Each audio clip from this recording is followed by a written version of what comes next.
EPA meteorologist Bobby Martin here with your outlook for June 6th, 2024. It is Thursday. The Thursday video forecast is proudly sponsored by Kleckner & Sons Appliances.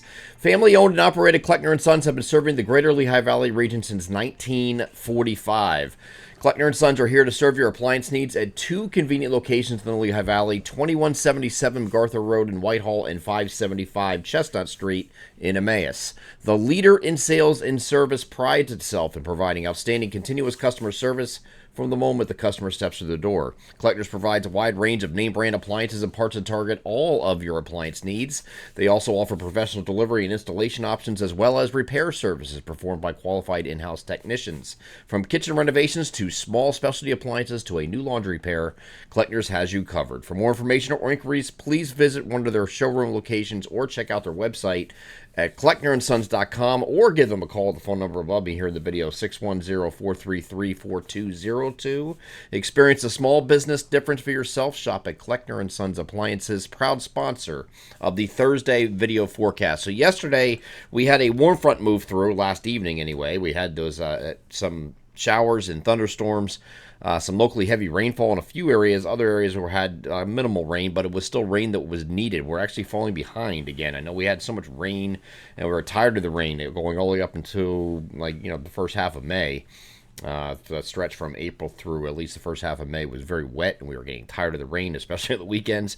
Well, now we're starting to get into a deficit a little bit where we could actually use it. Not a deficit as far as the water table is concerned, but we are, some grass is getting a little in need of it. Plants, gardens, that kind of thing needed that moisture that was received last evening.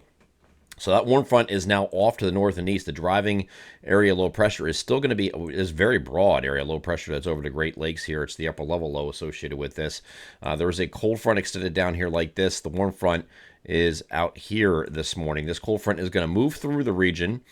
And that is going to give the opportunity for a few thunderstorms as it does so this afternoon, and that is going to lead to some cooler temperatures once the cold front passes, and some clearing perhaps late in the day when that does move through. I do think the cold front, at least the thunderstorms with it, are going to move through earlier in the day, or actually early in the afternoon, early to mid-afternoon for most areas in the interior, and then a little bit later in the late afternoon and evening for areas farther south and east. So here's those scattered thunderstorms moving through the region today.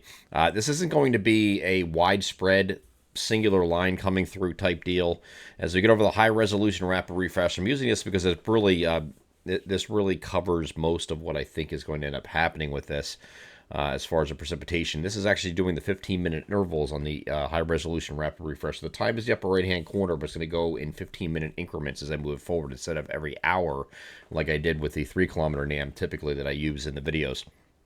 There could be this morning, this is starting off at 8 o'clock in the morning, could be a few isolated showers in the morning, hit or miss type showers, and then we get in the afternoon, we start to get some instability building a little bit.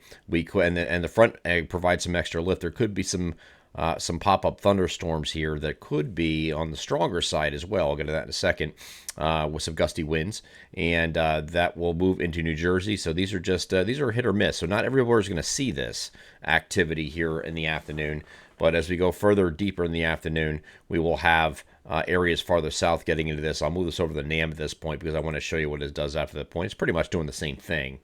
But through that point, when we get to about 4 o'clock. But then as we get into late into the evening hours, we have some stronger storms potentially over the Delmarva region where they got hit yesterday pretty good with some severe weather south of the Mason-Dixon line, especially across parts of Maryland where they had several tornado warnings last evening. So that was pretty nuts there. Did not really materialize in our coverage area for the most part. We do cover far northern Maryland.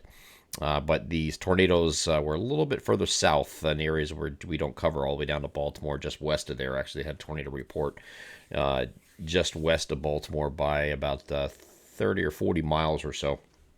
And then we had tornado warnings going all the way into the eastern shore of Maryland last evening. Whether that materialized or not, I don't know yet, but there were some several warnings out for that area. We don't expect that level of that. It was a warm front, so that's you get spinny stuff on the warm fronts. A lot of times we talked about that in yesterday's videos that it would not be that setup for that in most of our region that we cover. But just outside of that, there was a little bit better of a setup here in Maryland yesterday. We will not have that kind of thing today. It's a cold front moving through. So if you have anything moving through that is going to be locally strong, it's going to be in the form of straight line winds. Okay, so here is the Storm Prediction Center's outlook for today. The dark green is a marginal risk for severe, which I pretty much agree with because it's not going to, and it's paintbrushed over a big area here. I really do think the best potential, though, is going to be down in these areas here. Later as we get later in the day today. This stuff up here, again, that was a lot of isolated stuff, hit or miss. Some of them could be a little bit strong on the stronger side with some gusty winds in far eastern portions of Pennsylvania and the rest of remainder of New Jersey not circled. But I think your best potential, highest potential is going to be in these areas that I circled here for the severe weather threat today. Anything up further north than that would be more isolated in nature because the precipitation is just not there. It's not like a solid line here. You just have a couple pop-ups moving through and that's it. And then once that moves through, the sun comes out before the end of the day. This is going to come in early. As you can see, this is like mid-afternoon, right? Mid to late afternoon, and it's already out of the interior at that point. So it should be okay. And then in its wake, we do have a nice day on Friday and Saturday. Friday is going to be a mostly sunny day. Temperatures on either side of 80 yet, and then we get, as you see above me, 72 to 84. There's a big spread there tomorrow. Today's still warm, 80 to 86. 72 to 84 is a big spread because the cold front's going to come through faster in our western areas, and eastern areas will still be holding on to some warmth there yet. So that's why there's such a spread, because we have the front actively moving through the region. Once they get beyond this to Saturday, we should be in the 70s again for highs, mid to upper 70s, but 70s nevertheless. So it's going to be a little cooler here on Saturday, but very pleasant. Very pleasant conditions on Saturday with partly cloudy skies. Mostly sunny Friday, partly cloudy here on Saturday. And then this upper low is going to be sitting over, it's going to be sitting right here. Here's your upper level low. That's going to be sitting over western New York or northern New York here, state. As this moves by in this direction, it's going to have a little bit of a cold front that's going to move through here in its wake and then trail it through here on Sunday. So there's the opportunity on Sunday at least for some showers, but this is going to be more isolated. I think that this is the European model I'm showing you here. It is the most aggressive of any model. The rest of it is just isolated. So I think we're leaning in the way of isolated showers on Sunday, but partly sunny. Otherwise, you will see sun on Sunday, but there is the opportunity for some isolated showers as this moves through. It shouldn't be a big deal overall, but some part of the day could have some showers featured, okay? And then Monday, we're going to have a reinforcing secondary front moving through, just an isolated shower with that as well. And we're back to partly cloudy skies on Tuesday and Wednesday, but we are going to be cooler than average, it looks like, from the time we get to Saturday and move all the way through at least Tuesday. I think Wednesday we start climbing out of it a little bit, but that trough, as that trough starts to lift out a little bit ahead of another frontal boundary, and we should start warming up slightly by the time we get at least to 80 degrees or better by the time we get to Wednesday of next week. I'm EPAWA meteorologist Bobby Martish. That is your outlook for June 6th, 2024. Have a great Thursday.